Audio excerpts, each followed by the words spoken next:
नमस्कार दोस्तों, मैं डॉक्टर ऋचा समादिया हूँ। मैं आईवीएफ स्पेशलिस्ट एवं लेप्रोस्कोपिक सर्जन हूँ। मैं भोपाल में प्रैक्टिस करती हूँ।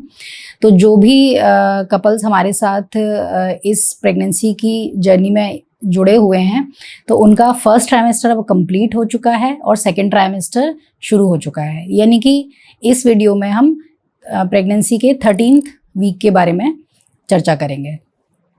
तो 13th वीक एक बहुत ही इम्पॉर्टेंट समय है प्रेगनेंसी का। इस समय प्रेगनेंसी में फर्स्ट ट्राइमेस्टर के जो सिम्टम्स हैं वो लगभग कई सारी मदर्स एक्सपीरियंस नहीं करती हैं, जैसे कि नोजिया, वॉमिटिंग, ये सब कम हो जाता है।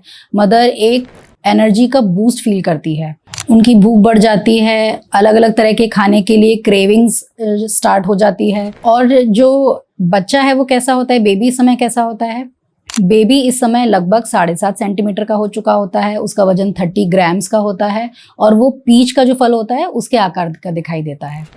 तो बेबी के लिए भी सारे इंपॉर्टेंट सिस्टम्स लगभग डेवलप कर चुके हैं और फंक्शन भी करना चालू कर दिया है। बच्चे की जो हड्डी हैं वो मजबूत हो जाती हैं इस समय, और बेबी की जो स्किन है, पूरी स्किन बहुत ही फाइन छोटे छोटे हेयर्स जिन्हें हम लेनुगो बोलते हैं, उससे कवर हो जाती है।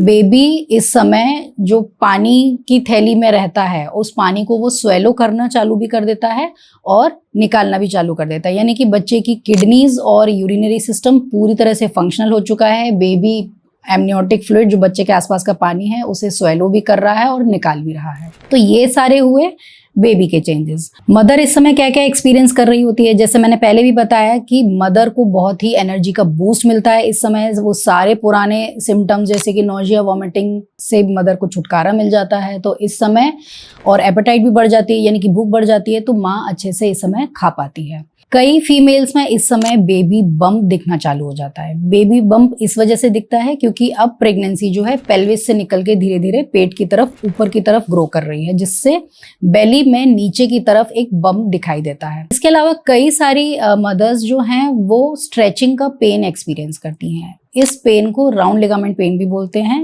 ये एक तो इस वजह से होता है कि जो गर्भाशय है वो ऊपर की तरफ ग्रो कर रही होती है बेबी की ग्रोथ के कारण, और प्रेगनेंसी के जो हार्मोन्स हैं उनसे सारे लिगामेंट्स भी रिलैक्स हो जाते हैं, जिसके कारण कई मदर्स को ये स्ट्रेचिंग पेन फील होता है। इसके अलावा जो शुरुआती 3 महीने में बार बार यूरिन जाने की प्रॉब्लम थी, फ्रीक्वेंसी ऑफ यूरिनेशन जो होता है, उससे भी कई महिलाओं को छुटकारा मिल जाता है, क्योंकि अब जो गर्भाशय है वो ब्लैडर पे, यानी कि पेशाब की थैली पे प्रेशर नहीं डाल रहा होता है, क्योंकि वो बेबी की ग्रोथ के कारण ऊपर ग्रो कर रहा होता है। तो फ्रीक्वेंसी ऑफ यूरिनेशन, यानी कि बार बार यूरिन जाने की प्रॉब्लम से भी मदर्स को आराम मिलता है इस समय। जैसे कि मैंने अपने पिछले वीडियोज में बताया कि जो बेबी का न्यूट्रिशन है वो अब प्लासेंटा यानी कि आंवल कर रहा होता है, और यही प्लासेंटा हार्मोन्स निकालता है, oestrogen and progesterone hormone.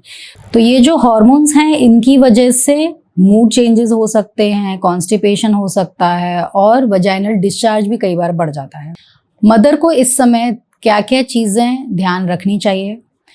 Mother को इस समय अपनी डाइट का बहुत अच्छे से ध्यान रखना है। आपको एकदम हेल्दी बैलेंस डाइट लेनी है, पानी का इंटेक बहुत ज़्यादा लेना है, और जैसे कई मदर्स को बहुत फूड की क्रेविंग्स होती है, कोई चीज़ खाने की पसंद आ रही है, कोई चीज़ नहीं पसंद आ रही है, तो अपने टेस्ट और डाइजेशन के हिसाब से आप अपनी डाइट रख सकते हैं। नोजिया, वॉमिटिंग यानी कि मॉर्निंग सिकनेस खत्म हो जाती है, तो इस समय तक कई फीमेल्स को हम आयरन, कैल्शियम और प्रोटीन पाउडर का सप्लीमेंट भी चालू कर देते हैं। और यदि प्रेगनेंसी के दौरान होने वाले ब्लड टेस्ट आपने अभी तक नहीं कराए हैं तो वो सारे ब्लड टेस्ट इस समय करा सकते हैं।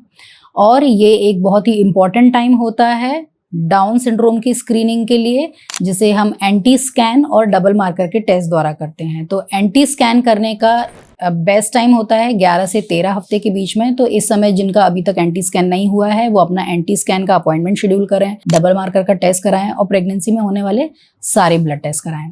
तो आई होप जो भी कपल्स हमारे साथ इस सेकेंड ट्राइमेस्टर की स्टार्टिंग में हमारे साथ जुड़े हुए हैं उन्हें इस समय से रिलेटेड सारी चीज़ों में क्लैरिटी मिल गई होगी।